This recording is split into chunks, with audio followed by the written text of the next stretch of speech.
Voyage au centre de la Terre, chapitre 22. La descente recommença cette fois par la nouvelle galerie. Hans marcha en avant, selon son habitude. Nous n'avions pas fait 100 pas que le professeur, promenant sa lampe le long des murailles, s'écria « Voilà les terrains primitifs.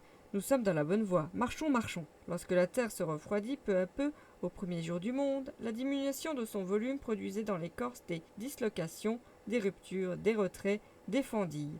Le couloir actuel était une fissure de ce genre par laquelle s'épanchait autrefois le granit éruptif. Ces 1000 détours formaient un inextricable labyrinthe à travers le sol primordial. À mesure que nous descendions, la succession des couches composant le terrain primitif apparaissait avec plus de netteté. La science géologique considère ce terrain primitif comme la base de l'écorce minérale. Et elle a reconnu qu'il se compose de 3 couches différentes, les schistes, les gneiss, les micaschistes, reposant sur cette roche inébranlable qu'on appelle le granit.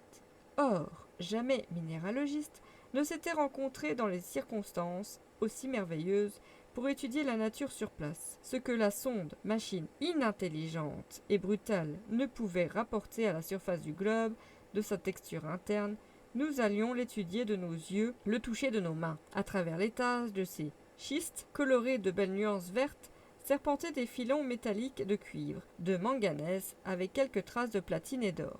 Je songeais à ces richesses enfouies dans les entrailles du globe et dont l'avidité humaine n'aurait jamais la jouissance. Ces trésors, les bouleversements des premiers jours, les ont enterrés à de telles profondeurs que ni la pioche ni le pic ne sauraient les arracher à leur tombeau. Aux schistes succédèrent les gneiss, d'une structure stratiforme remarquable par la régularité et le parallélisme de leurs feuillets. Puis les micaschistes, disposés en grandes lamelles, rehaussées à l'œil par les scintillations du mica blanc.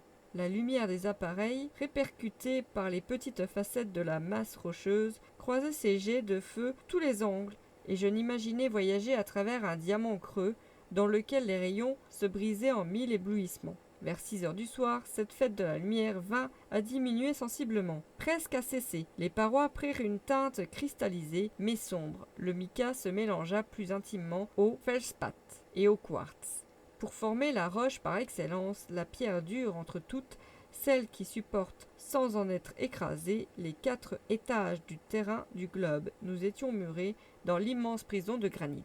Il était 8 heures du soir, l'eau manquait toujours, je souffrais horriblement, mon oncle marchait en avant, il ne voulait pas s'arrêter, il tendait l'oreille pour surprendre les murmures de quelques sources, mais rien. Cependant, mes jambes refusaient de me porter, je résistais à mes tortures pour ne pas obliger mon oncle à faire halte. C'eût été pour lui le coup du désespoir, car la journée finissait, la dernière qui lui appartient.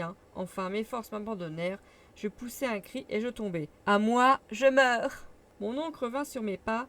Il me considéra en croisant ses bras, puis ces paroles sourdes sortirent de ses lèvres. « Tout est fini. » Un effrayant geste de colère frappa une dernière fois mes regards, et je fermai les yeux.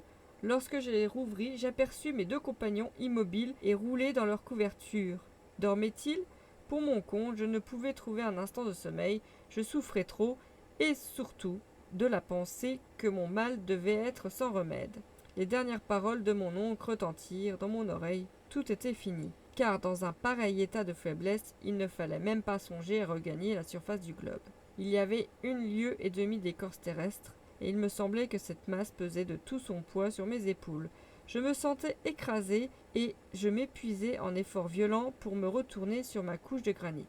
Quelques heures se passèrent, un silence profond régnait autour de nous, un silence de tombeau. Rien n'arrivait à travers ces murailles, dont la plus mince mesurait 5000 d'épaisseur. Cependant, au milieu de mon assoupissement, je crus entendre un bruit. L'obscurité se faisait dans le tunnel. Je regardai plus attentivement, et il me sembla voir l'Islandais qui disparaissait, la lampe à la main. Pourquoi ce départ ? Hans nous abandonnait-il ? Mon oncle dormait, je voulus crier.